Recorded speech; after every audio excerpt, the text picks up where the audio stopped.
That's our producer's idea of funky Machakos tunes, Kambua, Mbuvi, Kivevelo. What does it mean? It's talking about raising the flag for Jesus. All right. Oh, Yeah, wow, it's raising the flag. It's directly in contradiction and opposite to fundamentals. Yeah, lessons right here on your best mix of music. Now, Governor Mutua, I've got to ask the question about budgets and monies. Yes. Budget allocation, the timing, and what we are now seeing, the return of these monies to the central government, or followed with an audit that suggests that counties are either not being able to use all the monies that are allocated to them, or are using them for what might be best termed as misappropriated ideals, such as going on trips so that the money comes to an end quickly. What's the problem exactly with the money? I think it's the ability to spend money has always been a challenge in this country. Every year since independence, money has always been returned to Treasury because it was never spent. Our capacity to spend money is very, very weak. And it's basically because of our capacity to undertake logistics. This is where we are a bit different in Machakos. We do things simultaneously, and I've tried to push my executive members, my ministers, my PSs, everybody in Machakos that we do things simultaneously. Let me give you an example. The way things are done in Kenya, it's like cooking dinner for people. You go to the shop, you buy sukuma wiki. You come, you chop the sukuma wiki. Then you go back to the shop and you buy kitunguu and nyanyas. You come, you katakata the kitunguu and the nyanyas. Then you run back to the shop and you buy mafuta. Then you cook the boga. When the boga is done and you put it on the side, then you say, oh, we'll need ugali. So you go back to the shop to look for unga. Then you come back, cook ugali. Then you go back to get the salad. You get my point? So what should be done simultaneously is done one after another. And that's how development has been done in Kenya. So, for example, we have built a toilet in 10 days at the junction of Machakos and Chumvi with new technology. And people are saying, will it hold? It will fall down. Because things are done simultaneously.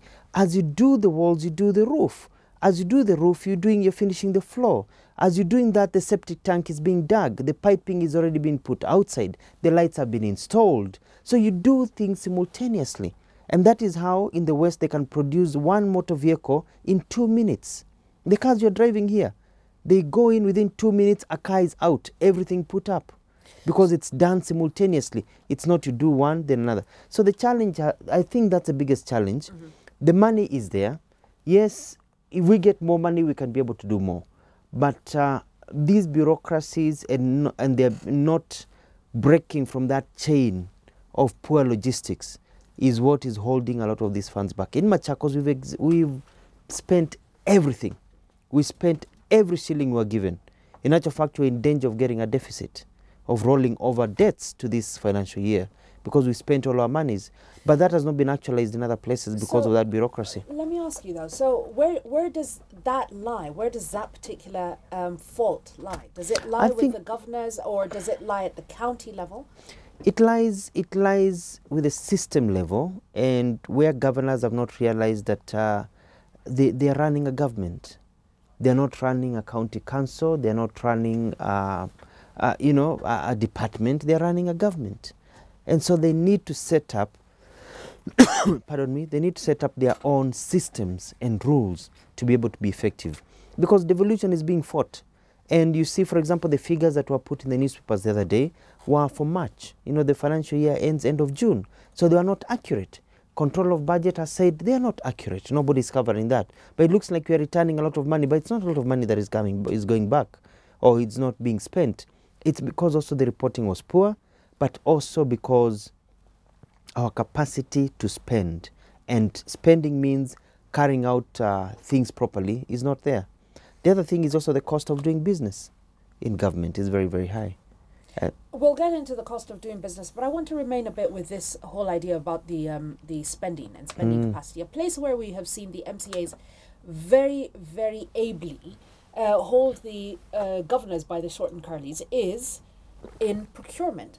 The impeachments that we have seen so far, or the attempted impeachments, have been as a result of alleged improper procurement.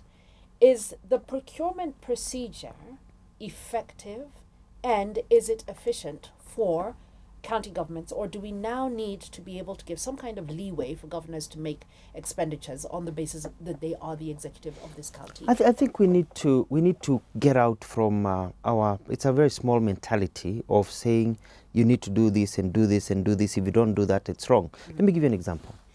If you go to a swimming pool at, let's say, YMCA or WMCA, it's a public pool.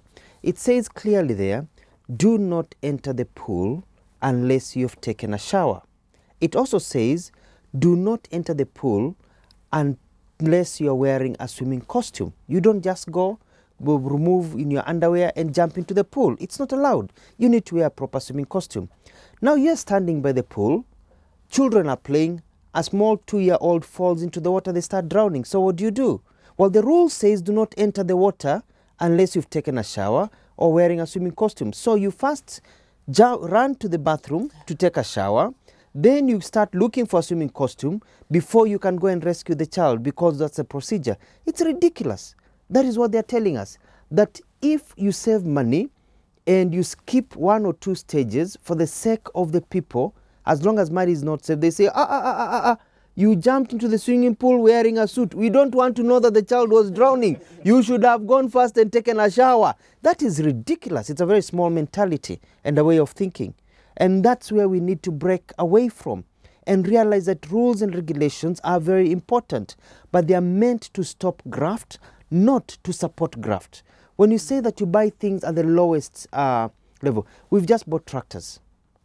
We've bought bulldozers for the whole county. We've bought graders. We've bought drilling machines. We've bought the whole works. We can make our own roads. We'll dig our own water because it's cheaper than contracting it out. But the first time they brought bulldozers, the first quotations were for 48 million shillings a bulldozer. I refused. Then they came back, they told me, Governor, we've gotten the best deal, bulldozers for 32 million. I refused. I said, no, redo it again. They did it 4 times. Eventually we bought bulldozers, brand new, the ones being used to make roads in the US, for 17 million shillings. Before, it was 48 million shillings. I would have said, yes, procedures have been followed, it is okay. Then we buy 1, now we are buying 3 for the place of 1. So people are benefiting. So it's some of those things that are making, are actually frustrating governors.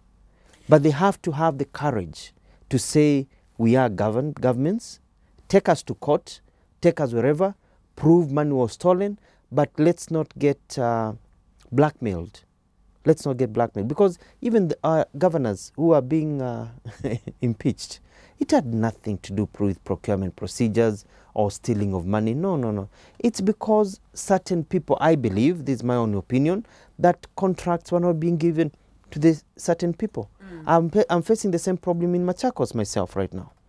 We have put into place something called a reserve price, where we say, if you go to the shop, Renee, and you're buying a pen, if that pen is 10 shillings at a supermarket, government should not buy it at more than that 10 shillings, because already the supermarket is making money. So we should even go to the supplier of to the supermarket and buy it at 8 shillings.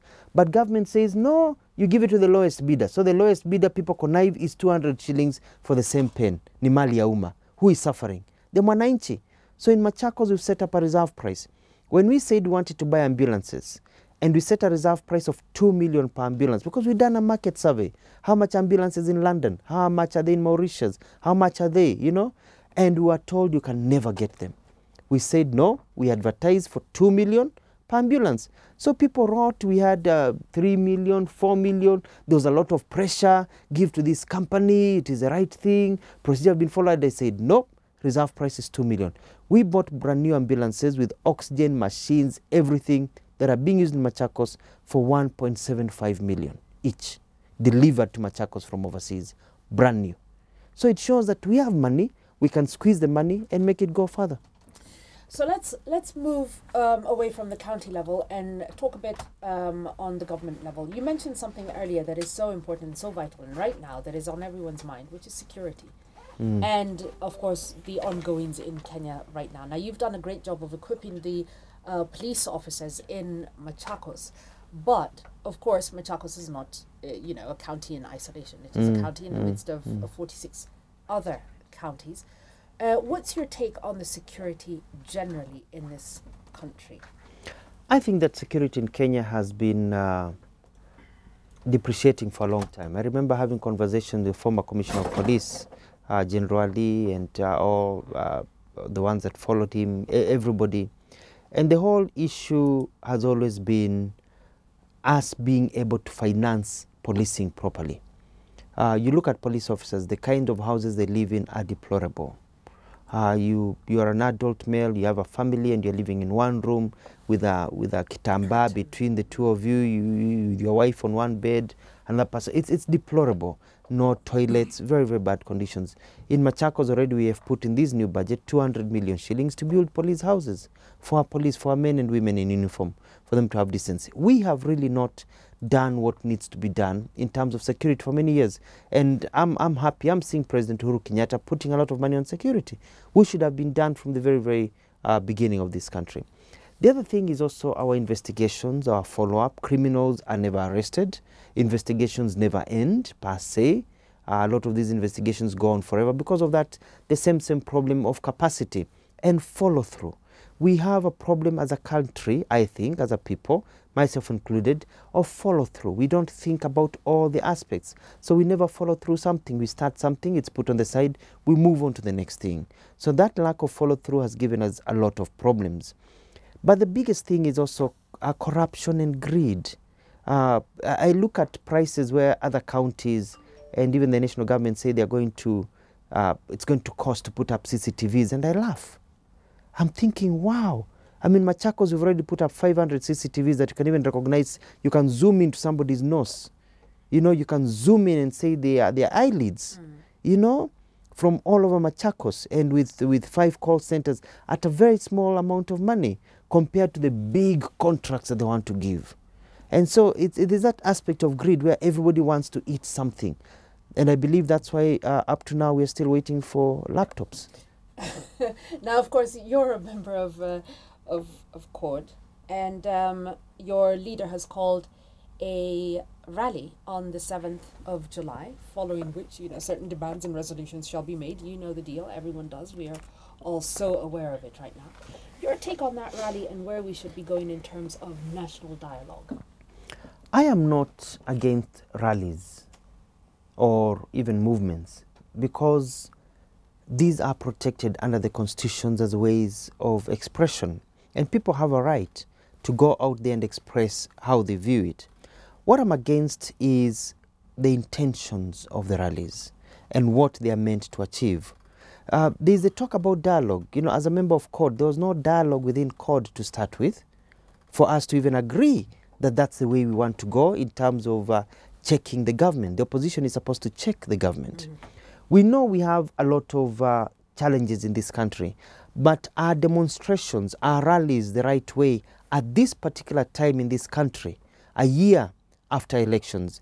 Once you've gone for 2.5 years, you can say this government is failing. And I'm talking about it because I ran a government.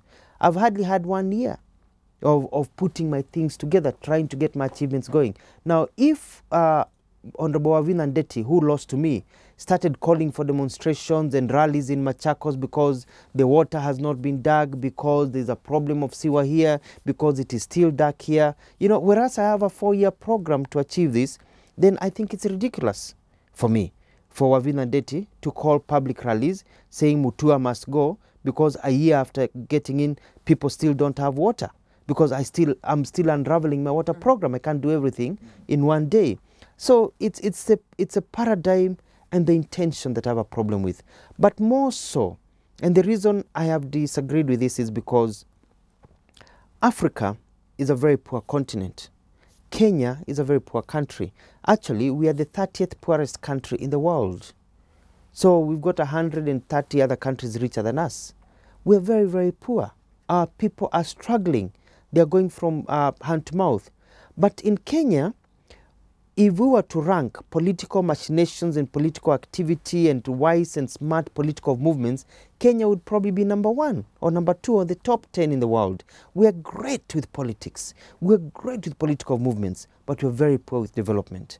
Whereas you flip it, in the United States after Obama won, US has its problems, England have their problems. You've not heard people say, let's have rallies. Let's have movements telling Obama we still have problems at the slums, at the ghettos. We still have problems with healthcare in the US. There are no rallies. The losers did not pick up and start political machinations and calling for rallies. No, it's because it's a different way of doing things. And we have to break from this African cycle of self-destruction. Self-destruction. A rich continent with very little to show, because we get into a gear of politicking, self-destruction at the expense of development. We want investors right now, all over the county. Many young women and men are a ticking bomb, unemployed, educated and unemployed, walking ticking bomb. What we should be thinking about is, how do we bring these investors to this country? How do we get these activities going on of economic development to absorb these young men and women? If we start having rallies, and we know these rallies, when they start moving on, there will be mass action, there will be tear gas, there will be fighting, Kenya will be shown to be burning. Investors are not going to come here. Nobody will step in this country. Who will win? Only the politicians will win, but the people will lose. And finally, CORD, I'm a member of CORD. CORD has very, very smart politicians, and they're very good in political strategy and planning. And they know what they want to achieve and how they are going to achieve it. And they know the buttons to push. But Jubilee also, on the other hand, they are not stupid either. I know the people in Jubilee also as I know the people in CORD. I worked with all of them in government. They're also very smart. They have thinkers and strategists. So for whatever CORD is doing, Jubilee will counter, and Jubilee will do something and CORD will counter. They are both smart. They are both well-oiled. They have money. They have time. They have power. Both of them. So simba wawili ama ndovu wawili wakipigana, nani anaumia? Ni mwananchi. So these two, the Jubilee CORD will start their fighting, they'll start their strategy, their political machinations, and yet on the ground our women are sleeping hungry, they are giving birth by the roadsides, there will be no medicines in school, in hospitals, our students will not be getting proper education, the people of Kenya will suffer, Westerners will say, wow, political scientists will say, what great political movements. Everybody else in the world will be laughing at us. Stupid, poor Africans. No better way to wrap it up than that. Dr. Alfred Mutua, Governor Machakos County. Thank you so very much for making time to come and see us.